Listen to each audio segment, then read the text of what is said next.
অবৈধ সম্পর্ক নিয়ে আজকে আলোচনা। অবৈধ সম্পর্ক, তার সমাধান কোথায়? প্রথমে বলি যে আমার কাছে মনে হয় যে কোনো সম্পর্কই অবৈধ নয়, যদিও সেটা নিজেদের কাছে। সম্পর্ক কখন অবৈধ হয়? যখন তার মধ্যে লুকানোর কিছু থাকে। সর্বসমক্ষে যে সম্পর্ক আনা যাচ্ছে না, সেটাই অবৈধ সম্পর্ক। আর নীতির বিরুদ্ধে গিয়ে যখন অপরের সঙ্গে আমরা সম্পর্ক স্থাপন করছি, তাই না, সেটাও কিন্তু অবৈধ সম্পর্ক। আপনি ভাবছেন একটা পুরুষ মানুষ, তার বিবাহ হয়ে গেছে, সে অপর কোনো স্ত্রীর সঙ্গে সম্পর্ক স্থাপন করছে, এটাই অবৈধ, তাই তো? না, অবৈধ সম্পর্কের আরো ডেফিনিশন আছে। যেমন একটা লোক আপনার পরিবারের শত্রু, আপনার পরিবারের ক্ষতি চায়, আপনি জানেন আপনার প্রিয়জন, আপনার দাদা, বাবা, কাকার বিরুদ্ধে সবসময় লেগে থাকে, আপনি তার সঙ্গে সম্পর্ক স্থাপন করছেন, তার সঙ্গে মৈত্রী স্থাপন করছেন, এটা অবৈধ সম্পর্ক।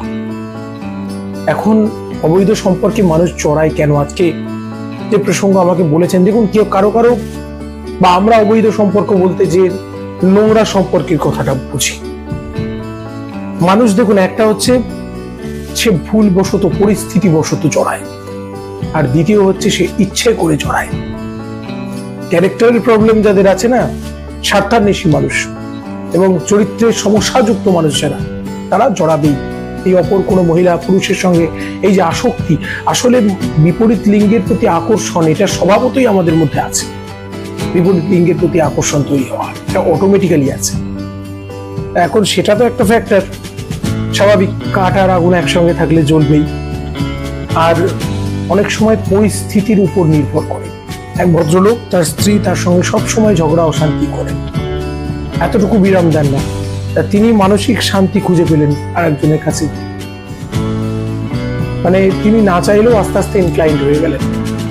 এটার মধ্যে অপরাধ আমি দেখিনি কখনো। পরিস্থিতি তাকে বাধ্য করেছে। হ্যাঁ, এদেরকে ওভারকাম করে নিয়ে আসা যাবে। এদের যেহেতু ভেতরে মোরাল একটা ব্যাপার আছে না, ভ্যালু বা এডুকেশনের ব্যাপারটা রয়েছে, তারা ফিরে আসবে। কিন্তু যাদের সত্যই চরিত্র খারাপ, তারা কখনো ফিরবে না। অবৈধ সম্পর্কের সমাধান এইভাবেই। আর মনে রাখবেন, লঙ্কা খেলে যেমন মুখ জ্বালা করবে, ঠিক তেমন জীবনে ওইরকম ভুল করলে, অন্যায় করলে, আপনি কতটা ঠিক কতটা ভুল বাইরে থেকে বলা যাবে না, আপনি নিজেই জানেন, আর জানেন একমাত্র মালিক। তাহলে সেই ভুল করলে শাস্তি পেতে হবে, এটা সহজ, তাই তো? আর আপনি যদি সঠিক হন, তাহলে কিচ্ছু হবে না। কে কি বললো সেটা আসে যায় না। ভালো থাকবেন। আজকে এখানে শেষ করলাম। পরবর্তী পর্বে বিস্তারিত আলোচনা থাকবে, সঙ্গে থাকুন।